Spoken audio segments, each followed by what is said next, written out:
This is my annotation for the research that I did on ONET. I am researching my career, which is going into law, specifically becoming an attorney. A lot of this stuff I already kind of knew.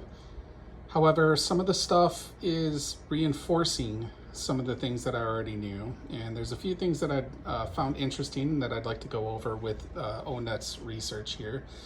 The first thing is the basic skills, listening to others, not interrupting, asking good questions, and talking to others. This is something that I'm really learning about in my communications class that I'm taking this semester. And it is something that is going to prove to be very beneficial to me when I do get into this career field. Obviously, I have to be able to talk to clients, I have to be able to talk to witnesses, I have to be able to talk to other people in court. So I have to have very good communication skills, and this is something that I am very committed to kind of learning. The other thing is the problem solving skills, noticing a problem and figuring out the best way to solve it. This is something that we have learned a lot about in this class that we're taking right now, EDU 104, just in the wise choice process. What is the problem? What is the outcome that I want? What are my choices? What is the likely outcome of each possible choice? And which choice do I choose? How will I evaluate my choice? This has been really helpful in teaching me about problem solving skills. So it really all goes back to a lot of the stuff that I'm really learning right now. And when it talks about thinking about the pros and cons of different options, once again, the wise choice process, how should a system work and how changes in the future will affect it? Wise choice process, how am I going to evaluate the choices that I've made down the road? So all of the things that I've been learning this semester are very helpful to me in my pursuit of the career that I'm choosing. The other thing that I found really, really nice was the personality, the analytical thinking, dependability, integrity, attention to detail, initiative. All of these things I feel that I have already. Integrity is a big part of my life. I'm a very analytical thinker. I'm very dependable, and I have a extreme attention to detail. So I think these things are going to be extremely helpful. The one thing that I did not highlight was the stress tolerance. I do need to work on that. That is one of my weaknesses. I tend to get a little out of sorts sometimes when I'm under stress, as far as emotional stress.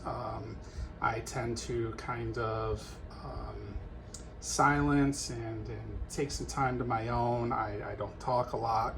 So that's something that I definitely need to work on as far as the stress management aspect of becoming an attorney. So as far as the initial report from ONET, I found all of these things very interesting. The next thing that I did was I looked at the job outlook, which for attorneys, it's very bright. There's a lot of job opportunities out there, and the median pay is very good considering the level of education that you have to go through. But I went a step further. ONET offers a lot of great resources, and I decided to kind of look at the salary range for Michigan. I do not know at this time if I intend on practicing in Michigan or Texas.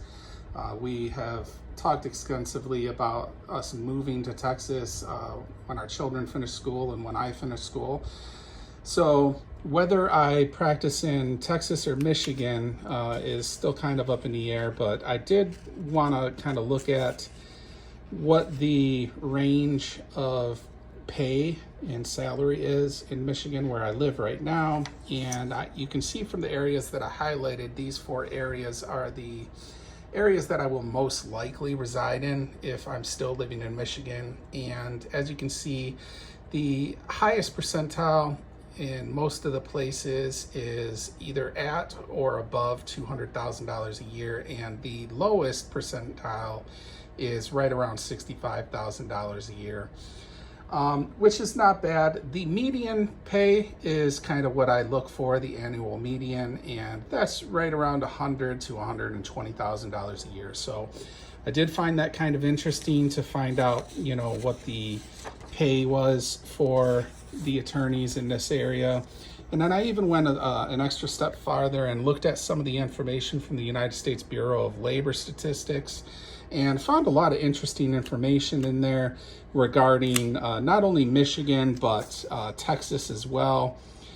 Just the employment of lawyers by area, which areas are in need of attorneys across the nation, and which areas tend to pay attorneys more for their work in certain areas. So Michigan actually ranks pretty low on the pay aspect of things as well as the job opportunities aspect, but Texas on the other hand actually ranks high in both aspects. So that was something that I found very interesting about these reports that I was able to access through ONET, and it was very insightful actually. So this is my annotation on the research that I found through ONET.